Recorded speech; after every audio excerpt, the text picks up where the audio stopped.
This is a lie. Voters know it's a lie. And when Democrats get crushed in next week's midterms, it'll be in part because people who live in cities and states run by liberals understand that what happened to Paul Pelosi could very well happen to them. And no one would care. Morning Joe would pretend it never happened. So Republican KariLake is running for governor in Arizona. You wouldn't think it would be a race that would draw national attention, but permanent Washington is completely freaked out because they see in her the future, and it's not a future in which they win. KariLake joins us straight ahead with details. Plus, brand new documents revealed the national security state is collaborating with big tech to censor Americans. The Biden administration shutting down your freedom of speech in an unconstitutional, illegal way, and now they're caught. We've got details. Earlier this year, the Department of Homeland Security established its own Ministry of Truth. It was so ridiculous it had to be disbanded almost immediately. The woman running it was so far out, she was a parody and discredited the censorship movement. But that doesn't mean DHS has stopped trying to censor you. Oh, they are. You just didn't know about it. Thanks to The Intercept, which just obtained many years of internal documents from DHS, we know that companies like Facebook and Twitter have been working closely with the Biden administration to, quote, curb speech that the administration doesn't approve of. Emails also show that Twitter's top censor, Vijay Gotti, who was just fired by Elon Musk, met every month with the Biden administration censors at DHS to talk about new ways to get you to shut up in unconstitutional fashion. Lee Fang broke this story. He's an investigative journalist at The Intercept. He joins us tonight. Lee, thanks so much for coming on. This seems like a really important story, which is for some reason being ignored.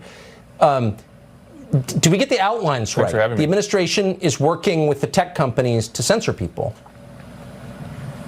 Yeah, that's right. You know, Tucker, we looked at really hundreds of documents that paint a vivid picture of the FBI, the DHS, closely collaborating with the top social media platforms, Twitter and Facebook, to censor various forms of content under the banner of fighting disinformation. And the story shows a couple of things. One, it shows what you just mentioned, a very cozy relationship between the government and these tech giants. There's those monthly meetings that you just mentioned, but also just very cozy emails and texts. Not a very adversarial relationship. You know, we looked at one text where Microsoft executive texts Jen Easterly, the top disinfo director at DHS appointed by Biden, basically saying the private sector needs to get more comfortable with the government. They're closely collaborating on reports talking about the expanded role for DHS in censoring a really broad collection of topic areas of policy and political topics. And, you know, just broadly speaking, the story also just looks at the mission creep of DHS. This is an agency that was founded in the aftermath of 9/11 to combat foreign terror threats of Al-Qaeda and the like. But over the last 5 years, it's kind of evolved in its mission. It's moved towards fighting disinfo, and their justification is, you know, disinformation radicalizes the homeland. It can lead to disruptions in public health or in political violence. So they have a justification. We have these documents, and they're pushing forward with this broad censorship agenda. Criticizing the people in charge is dangerous. You know, I don't know why you did this story at the Intercept. I'm just so grateful that you did. It's a great story. It's a huge public service. I hope you're rewarded for it. I doubt you will be, but you should be. Lee Fang, thank you very much. Thank you for having me. Thank you.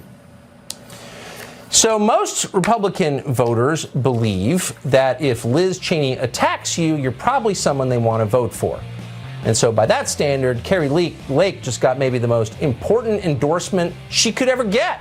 She's despised by Liz Cheney. She joins us next.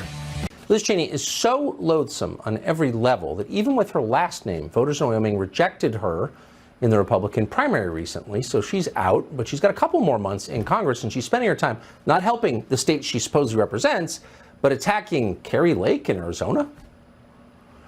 So Cheney is so obsessed with KariLake that she cut an ad against her. Watch. I've never voted for a Democrat. Well, of course, Liz Cheney is a left-wing Democrat. Let's stop lying. So in response to that ad, KariLake wrote this letter to Liz Cheney. It begins, quote, "Dear Liz, thank you for your generous in-kind contribution to my campaign. Your recent TV ad urging Arizonans not to vote for me is doing just the opposite Our campaign donations are skyrocketing, and our website nearly crashed from the traffic.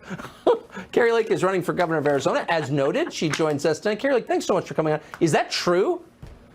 That's true. Liz Cheney now is officially my biggest fundraiser to date. We've raised $500,000 since she did the anti-endorsement, and people are still flocking to our website, KariLake.com, and donating. It's been an incredible boom for us in fundraising. So I got to extend a big thank you to Liz. And at this rate, Tucker, we might have to invite her to our inaugural ball because we're going to have to thank her for bringing in so much fundraising money for us. Well, but you'd think it's a little weird since she is a congresswoman still from Wyoming. She's got a lot of hobbies. She could be planning a new invasion of Somalia or something, but she's attacking you. She's very focused on you. Why? Why is that, do you think? Well, I think the same reason I'm being attacked by the media. I'm speaking the truth. I mean, you talked about it in your monologue tonight. We can't talk about all these issues because the media has told us they're prohibited. You know, you can't talk about vaccines. You can't talk about elections. You can't talk about Paul Pelosi, exactly. And now you can't talk about Nancy Pelosi, and you can't talk about the elections, and you can't talk about COVID, and I'm talking about all those things because I still believe we have a little bit of the First Amendment left, but I'm dangerous to people like Liz Cheney and the folks that she hangs out with, and they want to stop people like me. Words are powerful. I will say the left, Liz Cheney, for example, they understand that. So I want to ask your reaction to this story. So recently the headquarters for Katie Hobbs, that's the person you're running against in the governor's race, who will not debate you, was vandalized. The suspect broke in and stole a few things. The suspect's name is Daniel Mota dos Reyes, and reportedly he's an illegal immigrant to this country. What's your reaction to that story? He's currently in this country illegally, and I had heard that as well. But, you know, you can't say that now because you can't talk about that. It's insensitive. And the press won't report that. And I'm glad that you just said that because that's right. He is currently in this country illegally, just like it sounds like we've had many other instances where people are here illegally and the reporters never even ask that, because it proves the point that having a wide open border means more crime, higher incidence of crime for American citizens. And that's what we're seeing here in Arizona. And you talked about the homeless man that was found, half naked in Pelosi's home. This is why Republicans have ideas to stop these problems. I have a homeless policy. The press doesn't want to talk about that. I have a policy to work to end chronic street homelessness, get people help, get them off the streets, and return quality of life for the hardworking people of Arizona. But the press would rather act like there's been some Watergate break-in at my opponent's office.